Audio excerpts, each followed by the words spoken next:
The outpost smelled like dust, oil, and nerves. Kale stepped off the transport shuttle with quiet boots and eyes that had seen more battles than birthdays. The commander was waiting, arms crossed, voice tight. She's bitten 3. Clawed 1 through armor. Tried to rip out a vent and crawl through it. I don't know what command was thinking, sending her here. Kale didn't reply. His gaze wandered past the glass partition toward the holding cell. There she was standing still, wrists cuffed in carbon alloy shackles. Violet skin shimmered faintly under the sterile light, silver hair tangled over one shoulder. Her eyes didn't scan the room like a prisoner. They pierced through it like she was hunting. The door hissed open. She was brought in like a prisoner, but she walked like she wasn't one. Tall for her kind, back straight, chin up. Her tail dragged the floor with a lazy curve, slow and unafraid. 2 guards flanked her, rifles held tight. They avoided eye contact. Everyone always did. Kale studied her. Not the way the others had, with fear or command. He studied her like she was something ancient and misunderstood. She noticed. Her lips curled back, exposing sharp fangs that glinted under the lights. Her voice cracked through the tension. "I'm not your pet." The air snapped tight. A medic flinched. Even the autodrone twitched in its dock. But Kale didn't move, didn't blink. He just folded his arms across his chest and looked at her like she had just spoken scripture. She hissed again, softer this time, like she was measuring him. "Maybe testing." He stepped forward. "I read your file," he said, voice calm. "I also ignored it." She tilted her head, silver hair sliding across her face like silk. Her wrists were still bound. Kale reached out slowly, deliberately, and unlocked her shackles with a silent click. They clattered to the floor. She didn't flinch. The guards took a step back. She didn't run. She didn't thank him either. She stared. The kind of stare that scraped across bone and asked, "Why aren't you afraid of me?" Kale didn't answer that unspoken question. He simply turned, sat down in the corner chair, and waited. Then, without a word, she moved. Not fast. Not angry. Just there, suddenly, stepping forward like she didn't care who was watching. Every soldier tensed again, and then she did it. She climbed into his lap. A single, smooth, uninvited motion. One knee on either side of his thighs. Her hands pressed lightly against his chest plate. Her breath touched his jaw like a warning. "Not your pet," she whispered again, but she didn't move. And Kale, who had survived 100 wars, lost more men than he could name, and never once flinched in the face of death, realized something terrifying. He had never felt more still, more watched, more claimed. No one spoke. No one breathed. And the question hung in the air like smoke. Why him? Why now? Why did she freeze everyone else out, but not him? The silence in the room wasn't empty. It was thick like heat before a storm.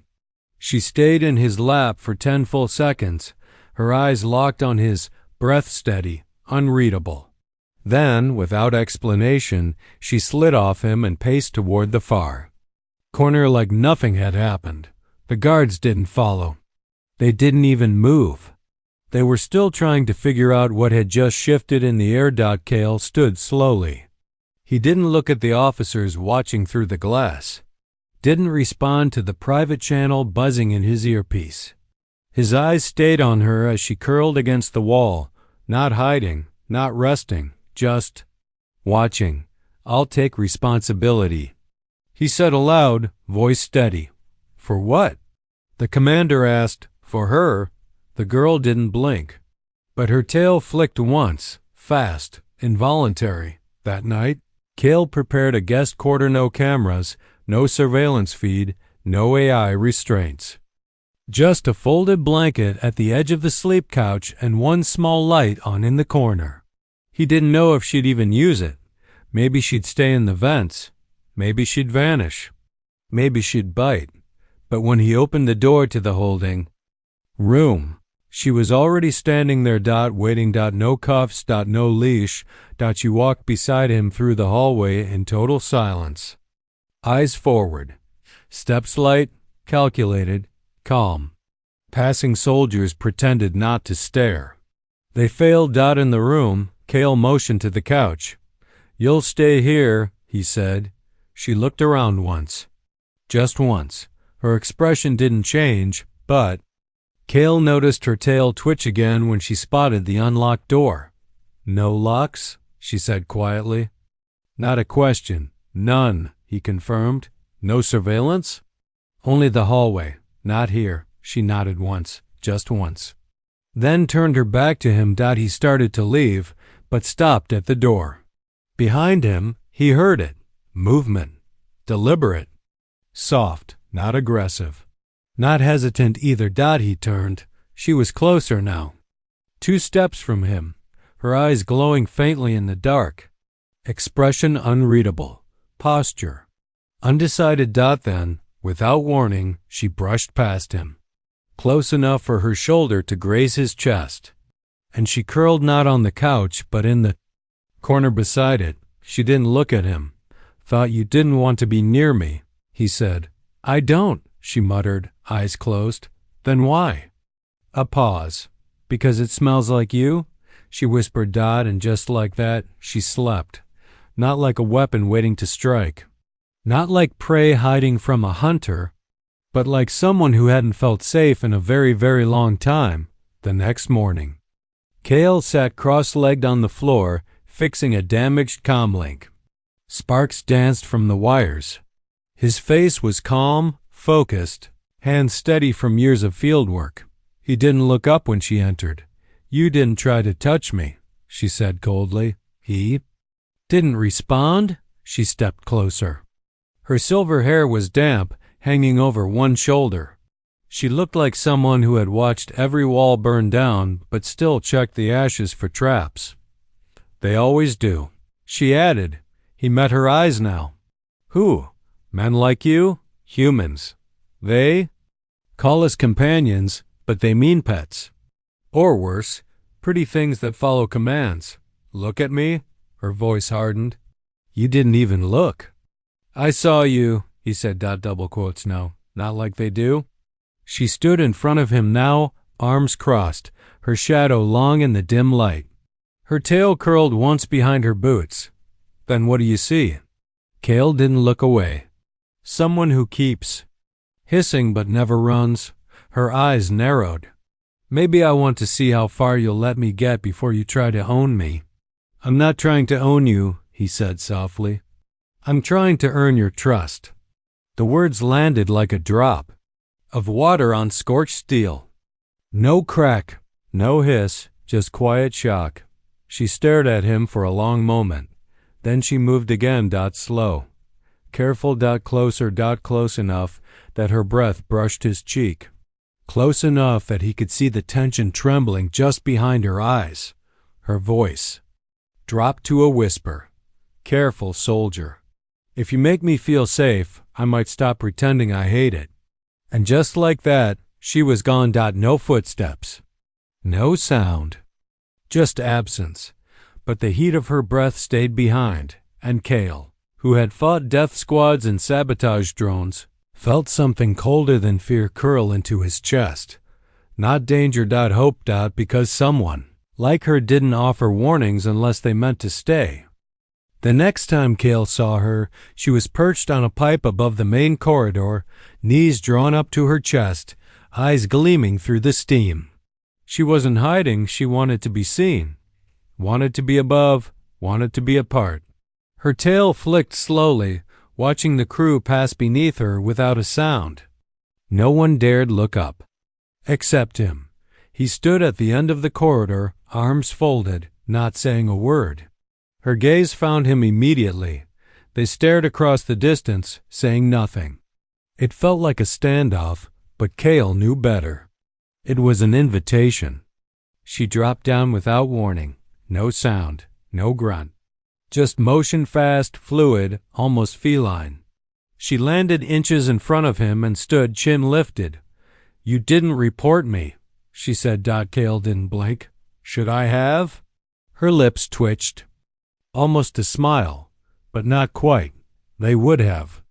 I breached 3 restricted zones, climbed a surveillance pillar, scared 2 technicians into spilling their drinks. I know, he said. I watched. And? You didn't hurt anyone. This time, she added darkly. Kale shrugged. Still didn't. She stared at him hard, then leaned in, voice low, as if peeling off a layer of armor.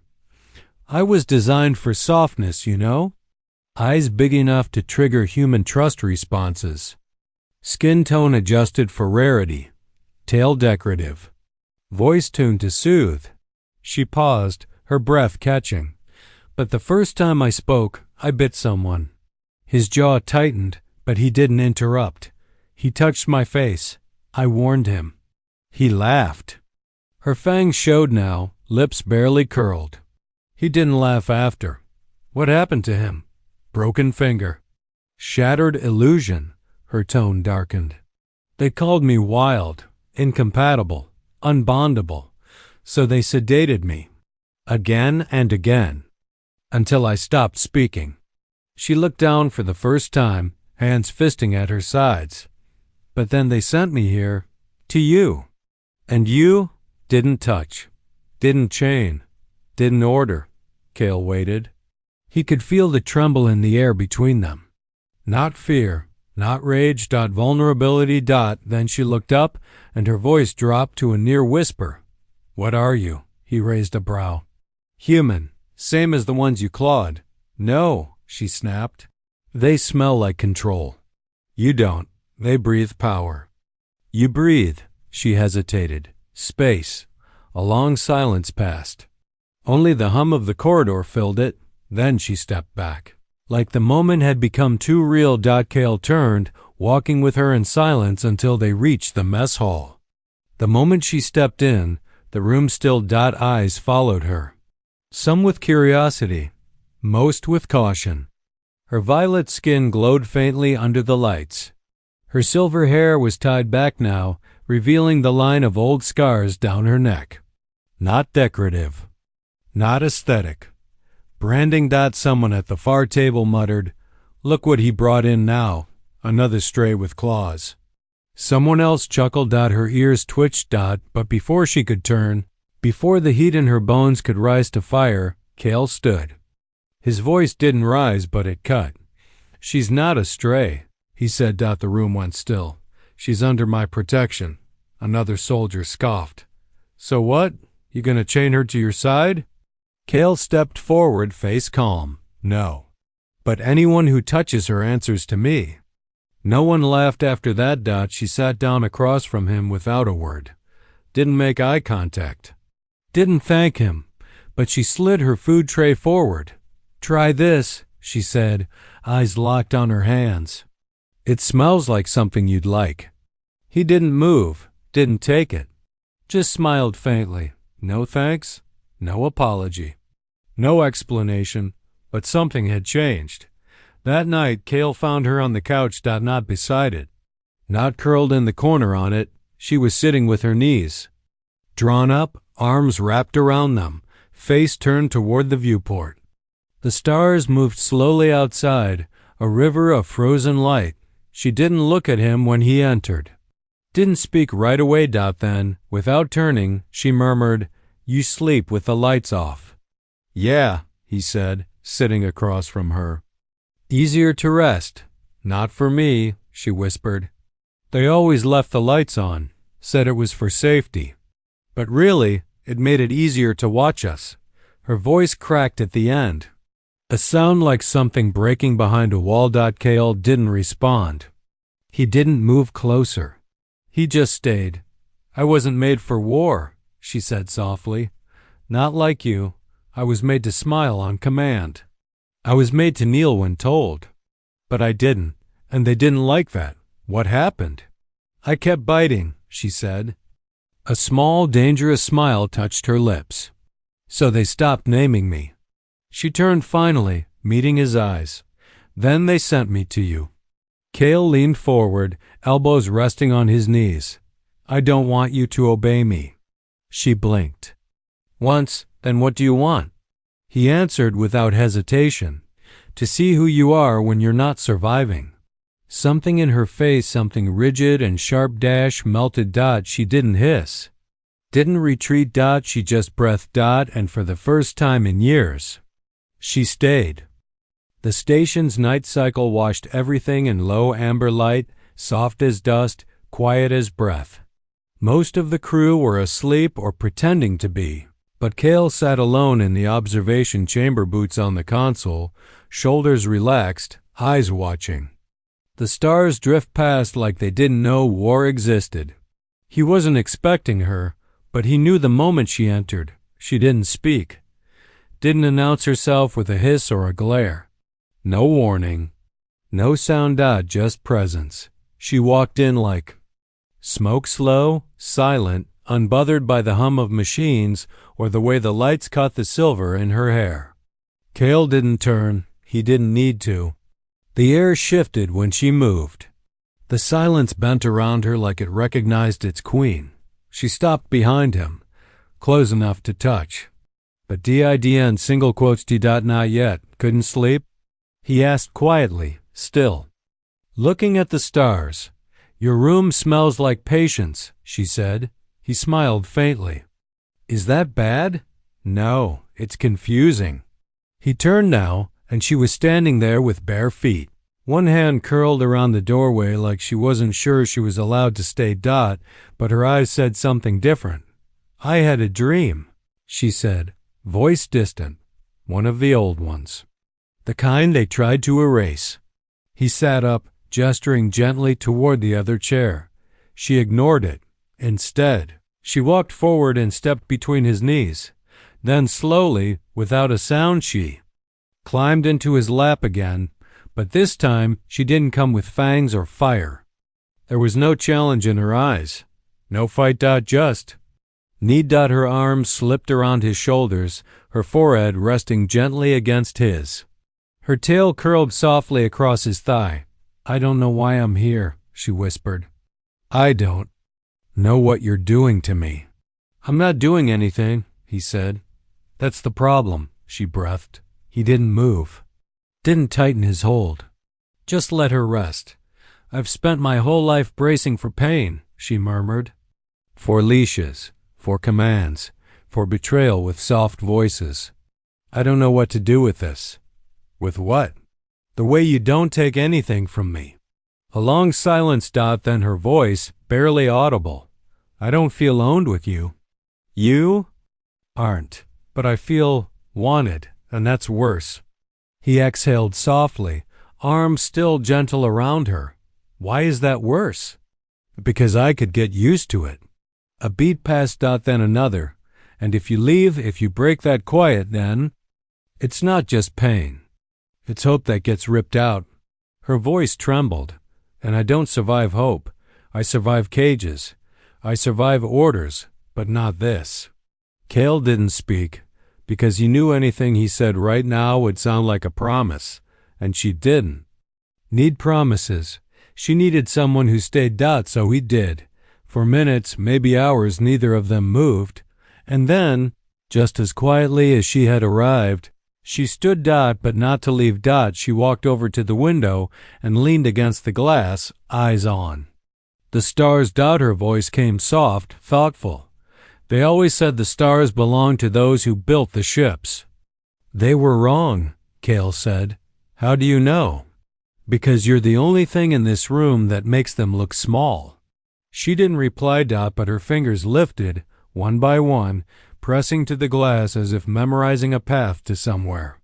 Free. Later, as Kale stood at the threshold of the door, she called out without turning around. You didn't ask me to sit in your lap tonight.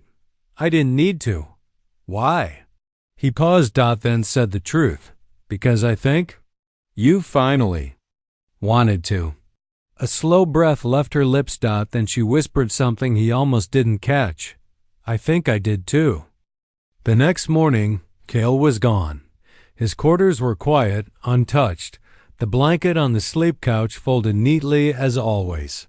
Number note, no broadcast, just absence. She stood in the doorway, staring at the spot he usually sat cross-legged with wires in hand, frowning over something broken. Her tail flicked once, sharp, uncertain. She didn't ask where he was. She hunted him quietly, carefully. Without alerting the command staff. Her feet made no sound. Her silver hair was tied tight behind her, her shoulders low, body moving like a whisper trained in war. She wasn't supposed to care, wasn't supposed to notice his routines. But she had memorized them anyway. Mess hall. Not their maintenance bay. Cold drone launch deck. Empty. Finally, she found him in Bay 7, crouched beneath a shattered utility loader, sparks spitting near his fingers. A nasty slice across his shoulder leaked a thin trail of blood. She froze. He didn't notice her at first, or pretended not to. His jaw was clenched, one hand holding a plasma torch, the other trying to steady a power cell that didn't want to be touched. She stepped into the room. Without a word. His voice came after a long pause. Didn't mean to. Disappear. You're bleeding. I noticed. Why didn't you call anyone? Didn't want anyone. You could have died. He looked up at her now, finally meeting her eyes. His expression wasn't stubborn or proud. Just tired. I'm used to bleeding alone. Her breath hitched. For a long moment. Neither moved. Then, without thinking, she crossed the floor in 3 quick steps and dropped to her knees in front of him. She reached for his arm, then hesitated. He didn't flinch. He didn't pull away. So she touched him. Gently. Carefully. Like he was something fragile, not made of scars and armor. You're an idiot, she muttered. He smiled faintly. I've been called worse. By me. Those are my favorite.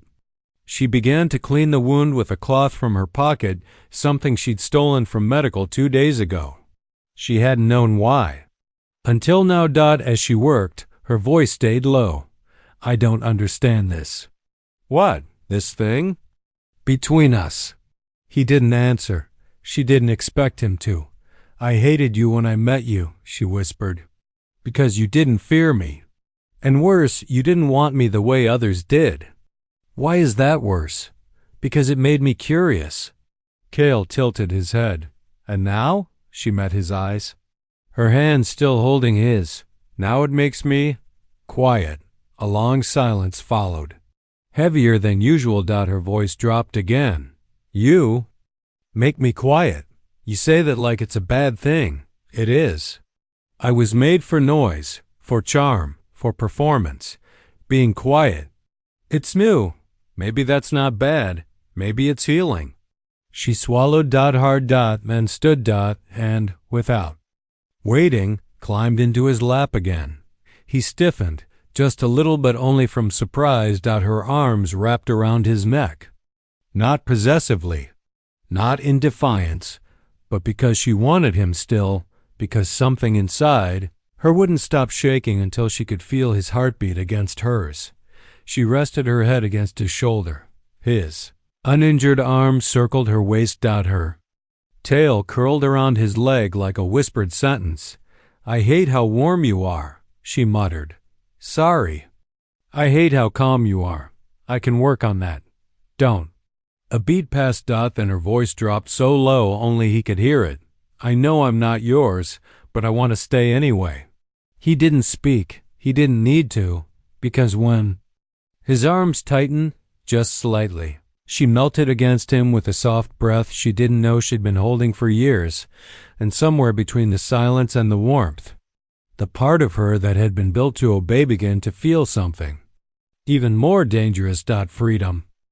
The alarm shattered everything. No warning, no transition.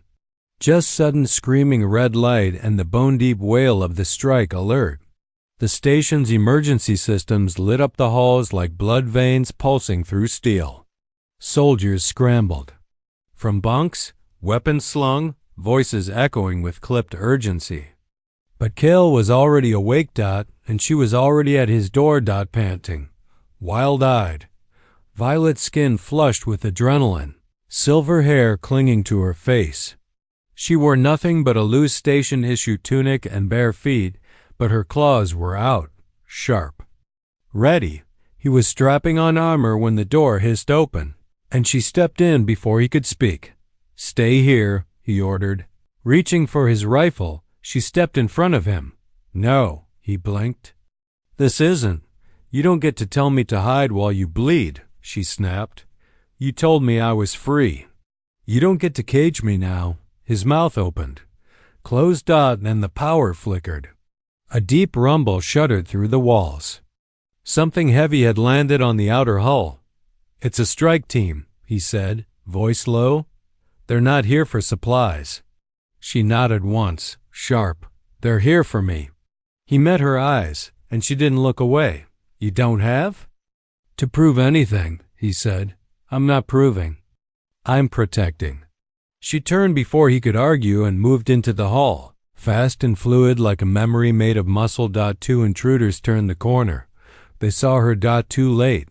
The first raised a rifle. Her body became motion. She leapt shoulder, slamming into his chest, claws tearing through the weapon like it was paper. The second man shouted, tried to swing the butt of his blaster. She ducked under it, pivoted, and drove her knee into his jaw. He dropped. She stood above them, panting, chest rising and falling in rapid rhythm. Blood on her claws, rage in her eyes. But not chaos. Control. Kale caught up, rifle raised, but it wasn't needed. She turned to him slowly, her voice raw. "I'm not your pet," she breathed. He stepped toward her, rifle lowering. "I know. But I'll fight like I am if it keeps you breathing." He reached out, touched her face gently, his hand bloody, his eyes soft. "You're not my pet," he said. "You're my equal." For the first time, she didn't flinch. She leaned into his touch and smiled. Not wide, not fierce. Just real. But they weren't done. The rest of the team would be close. 4 more intruders, possibly 5. The data core held genetic records of the verran class. They weren't just after her. They were after all of them. Kale turned. "We have to make it to the command spine. If they pull that data, they won't," she said, already moving. Corridors twisted like veins through the heart of the station, smoke curling through the vents. Every door felt like a trap. Every step was a choice between survival and protection. They didn't hesitate. Kale led. She covered his blind spots. She moved like shadow, like flame. She took a blaster to the shoulder and didn't slow down. They reached the command spine as the power core surged, systems blinking, screens flickering. The final 2 attackers were at the central node, hacking fast. She didn't wait. She roared, not metaphorically. A full-throated, feral sound that froze them in place just long enough for Kale to shoot one in the leg and her to drive the other into the console. She stood above him, breath ragged. Her tunic was torn, violet blood streaking down her ribs. Kale staggered forward. "You're bleeding." "So are you," he smiled faintly. "You always this dramatic?" "Only when I care." Then the station lights surged back to full power. Enemy down. Data secure. The alarms fell silent. And in that stillness, she stepped forward again, reaching for his hand. Not to be led. Not to be claimed, but to be held. Because even fire needs somewhere to rest. The war was over. Not the kind they wrote into battle logs. This one left no official record, but it ended all the same. The emergency protocols were lifted. The invaders were gone. The data core was secure, and the station breathed again. But Kale didn't, not yet. He stood alone on the outer deck, facing the starlight through the reinforced glass. His shirt was torn, shoulder bandaged, ribs aching from impact. His weapon rested by the wall, untouched, unneeded now, but he felt hollow.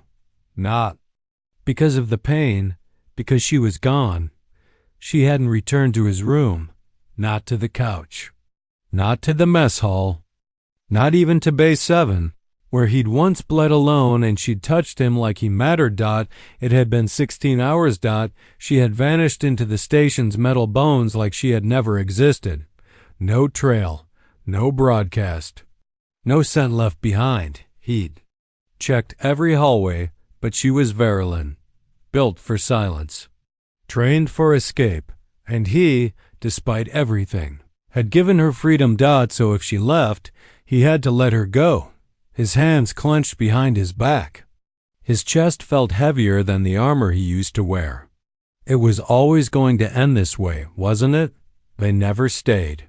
Not the ones who fought to feel safe. Not the ones who didn't belong to anyone. He whispered, barely audible, I didn't own you, I know, but I hoped. A soft sound, barely there. He turned. She was standing in the doorway. Barefoot. Silent. But not hiding. She walked in slowly. No fangs. No fire. Just her. Her violet skin glowed softly in the dim lighting. Her silver hair was braided down her back. Her shoulders relaxed. She didn't speak. She crossed the room and sat on the couch by the wall. Not draped across him. Not perched like a weapon. Just sat. Kale didn't move. Not yet. She looked at him. Eyes open, clear. You didn't lock your door, she said quietly. I haven't in weeks. Why? He turned fully now. Because I knew, he said, voice low. I knew you'd come back. A silence passed.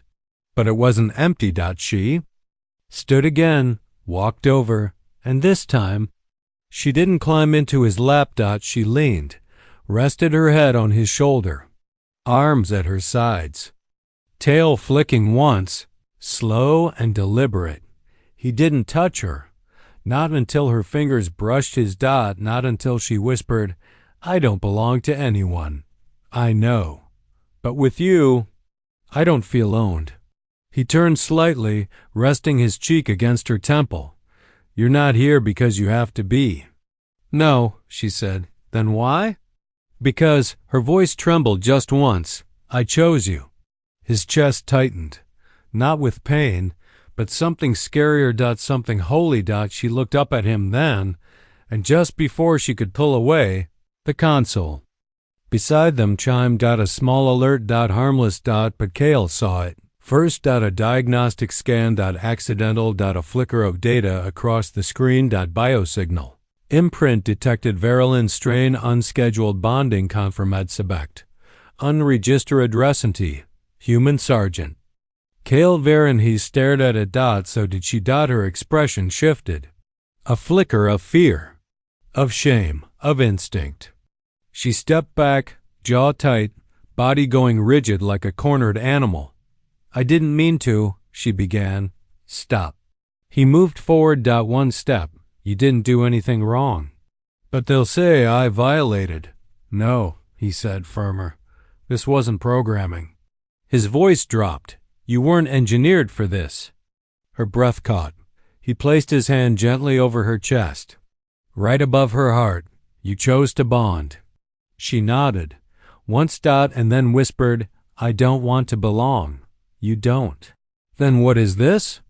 This, he said, is what happens when someone lets themselves be known. Her throat tightened, her eyes burned. Then promise me something. Anything. Don't leave, not even when I flinch. Not even when I bite again. I won't. Not even when I run. I'll stay where you can find me. She stepped into his arms, this time. No tension. No calculation. Just weight. Her body curled into him like a question that had finally been answered. Held her. Firm, steady. Home. Outside the glass, stars turned in silence. But inside, a bond was. Form that no lab could build. No program could predict. No command could erase. Because sometimes the strongest love doesn't come from ownership or blood or fate. Sometimes it comes from the one person who refused to take what wasn't offered and waited patiently to be chosen.